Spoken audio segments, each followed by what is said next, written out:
So Steve, the Pathfinder here, just came back from his safety. And let's just say Steve needs some things.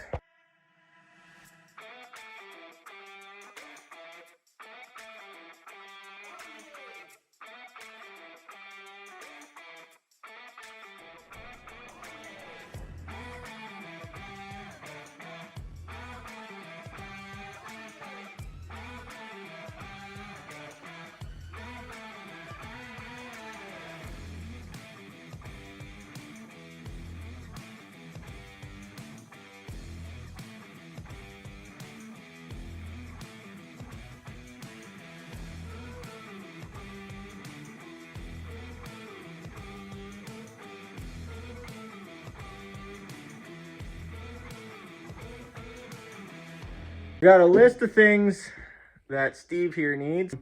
Most of it's stuff I already knew. Some of it's a few curveballs. Nothing really major. So we'll go over the list now, and then we'll start on the front end stuff. So if you're a Nissan guy and you want to know how to do some front end work on these, it's very common, especially the strut rod bushing mounts. Stick around.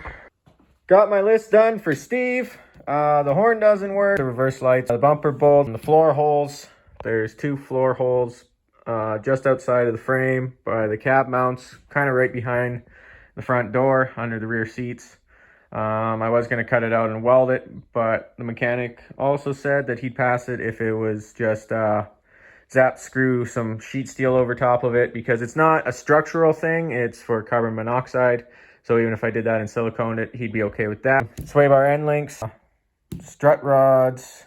That's the one everybody's probably going to be here for. We got to take the strut rods and bushings out, repair the mounts, and then put new bushings in. I did it on my old hard body like a year ago. There's a video of that, but I will do it in this video too, just to make sure, because it's a common thing that people need to do, and I like to help people out and show them how to do it. So, and the idler arm, we'll probably do these 3 first. Tire rotate, brake line, and then this one's for me.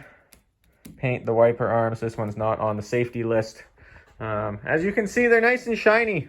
They were black at one point, but now they're nice and shiny. And driving home from work, the sun comes down here onto there and goes that way, and I can't see anything. So we're gonna hopefully get through this list today or tomorrow. But we're gonna start with the front end stuff. So now that we got the tire off, we can see a little bit better in here. See this piece of metal that's not attached to anything? That's not part of the bushing. That's actually part of this bracket. That's the cup for the bushing. So that's what we got to recreate today.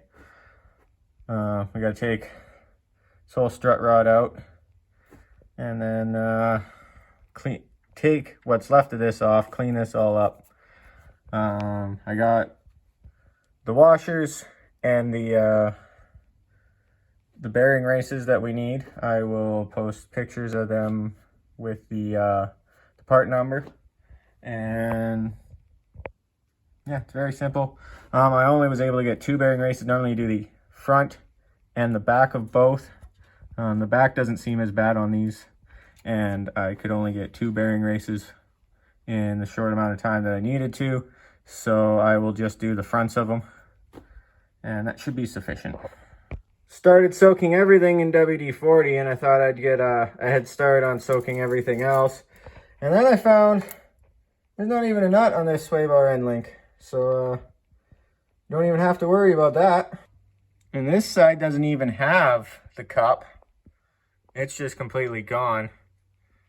And these bushings are screwed. So that's definitely most of our front end steering problems right there. Got everything ready.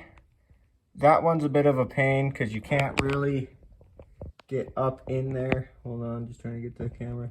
It's hard to get up in there, so you can't really do it with an impact. And it's close to the ground. And with limited space, you can't really do it with a breaker bar. I mean, if you were on a hoist, maybe you jacked it up really high, or if you had the right fittings for an impact, or if you wanted to take the torsion bars out. I just do it with this wrench. I grab onto the body and push that with my foot, and I already broke this one loose. And these I thought everything would be metric. I think that bolt is, but 1-inch wrench fits somewhat okay. It's a little loose, but it's the only wrench I got. I don't have a metric wrench that size. So whatever metric is slightly smaller than a 1-inch. My 15/16 seemed too small. And then over here, a 3/4 fits on the bolt and a 7/8 fits, but not loosely like that. Like they fit nice. Like that's actually what they are. So I don't know if this maybe is half metric, half imperial, or if it's all metric and just those oddly fit. Or it might be the rust and corrosion also changes the size of them. Who knows? Got it out. It turned out it was a 15/16, so it was just kind of corroded. After working a little bit with the 1-inch, I was able to go to the 15/16, and then I had to end up beating the end of the wrench with the hammer to get it to turn. But now that I got it out, looks like I may have had to get these two. I'm going to go see if while the wife's out, she can pick up some strut rods, because those are pretty gross and corroded there. The other ones were too. The other ones were worn out too on the other truck, but I don't think they were that bad. I could always just fill it in with a little bit of weld. It does look worse than it is because the bushing's gone. But if they're cheap and available, I might just see if she could pick me up some of those. It would have been easier to just cut them off too, instead of fighting with that bolt. But it's out. Well, I really hope that I can get some strut rods, because yeah, first pull with this one and she broke. So yeah, I hope this is something I'm able to get. I got the cups welded in. I'm gonna paint them in a bit here. Welds aren't the best because my welder still sucks, but I beat the crap out of them with a hammer and they didn't move anywhere, so they should be okay. As you can see, it's just a washer and then the wheel bearing over the washer. I do that part first on a table and then I weld it in there. But wife went to the parts store while she was out for the strut rod, and they don't make them. She called a whole bunch of places. None of them make them. Or none of them can get them. And then so we're going to check out a Nissan specialty shop, but it doesn't open until Monday, so I gotta wait for that. So I moved on to other things. I did the idler arm, which is really easy, and it's just these 3 bolts here and that there. Don't forget your cotter pin like the previous owner did. There was not one on here when I pulled it apart, but I got one on there. These 3 bolts, I just put a wrench in from the top behind the rad support, drop it down and kind of put it on the bolt heads, and then come out here and breaker bar them off. So super easy. And then I did the sway bar end links. They were a bit of a fight. I had to cut them out with a Sawzall, and then the other ones to get them in here, it's a bit of a wiggle, and then the bushings are too tall when they're not squished down to bolt it in. So what I did, I just used this C-clamp here and put it on the sway bar and the control arm and squished it down and got it on. Both sides are done, so we can check those off our list. But I won't be driving this to work on Monday. And if I can't find them, at least I've got a spare Pathfinder out at the farm that I want to do a solid axle swap on, so I can go out there and hopefully it has one good one, because one of these is okay, but the other one is not for sure. So that's the plan. Well, it's a cooler day today. As you can hear, it's raining outside, so it's a lot cooler in the garage, which is nice. I'm going to try to do the rest of the list except the strut rods, because pretty much anywhere laughs me out of the store or off of the phone because they don't make them anymore. Found some on eBay, but they take like 2 weeks to get in, and I got to get the safety done in like 4 days here. I could possibly ask for an extension, but prefer not to. So I might have to try to go out to the farm and pull the ones off the other Pathfinder, and hopefully they're good. If not, there is one at Pick and Pull. It's 2-wheel drive, but I think they're there from my understanding. So do have a few options, but I'm going to try to finish up the rest of the list, and then hopefully the rain can kind of clear out and I can go to the farm. Now we're out with the Arts Pathfinder at the farm. It needs them too, but I hope that's just the cups and things are worn a little bit, and the strut rod is somewhat savable. I'll pull off both sides, and I think I'll grab the hood because it's awesome and doesn't have as many dents. It's got a few, but a little more tolerable and a little cooler. So, and I'll try to grab these hubs. I gotta find the other one. I hope it's in the toolbox. If not, I have no idea where it is. And just one does me no good. Well, I'll be. As horrible as that looks, and as horrible as the bushing looks, it's only a little worn in, and that's into the sleeve. Which, with the new bushings comes new sleeves. That took me way longer than I wanted to get it out, but it's out. And I think now I'm going to try the other side to try to get some 2 good ones. So we are 2 for 2.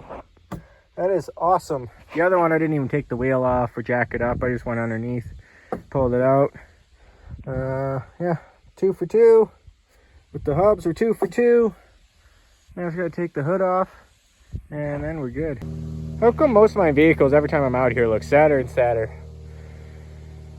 Well, got all the parts I need.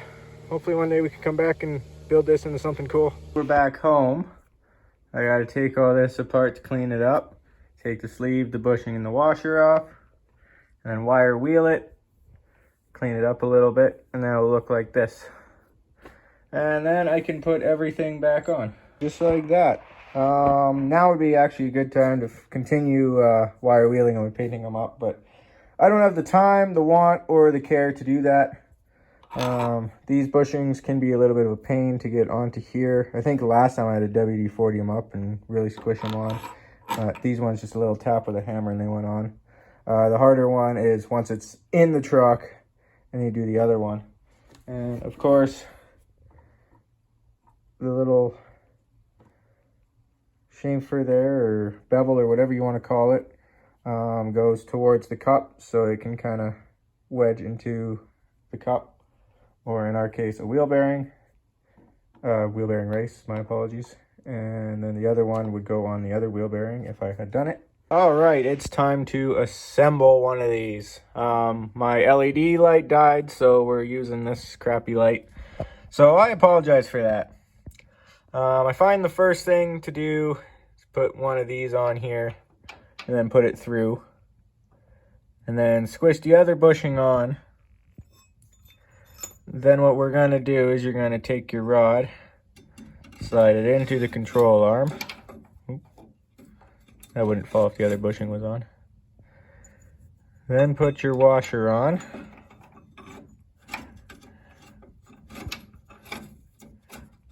And then slide it through just enough till it starts poking out the other side. Slide that washer on. And then I find you can't really put the nut on just yet. And I'm speaking from experience from doing the other truck, and already I've done the other side. Then what I do is I put my bottle jack in between this point, careful it likes to slip off, and this point, which is the steering stop. And press this forwards until I can get one of the bolts in, or at least get it this way, and then kind of pry it to get it this way and drop a bolt in. And then you release that. Then you can tighten the nut because it shoves the bushing in. And then the second bolt is a pain. I don't know what the proper actual way to do this is, if you're supposed to take the whole control arm out or what. But yeah, on the other side, what I had to do was pry it out a little bit from the bottom and get a center punch in here and hammer that through enough, and then actually get a big chunk of steel, which I actually used a socket that was slightly bigger than the gap under here. Pound that in so it could force it enough to get the center punch out, and then get the bolt end in, and then thread the bolt in. And then once the bolt was threaded in a little bit and the socket fell out, I was able to put a bigger socket in and get the bolt through. So that's what we're going to do here. I probably won't film any of it probably just gonna get it done.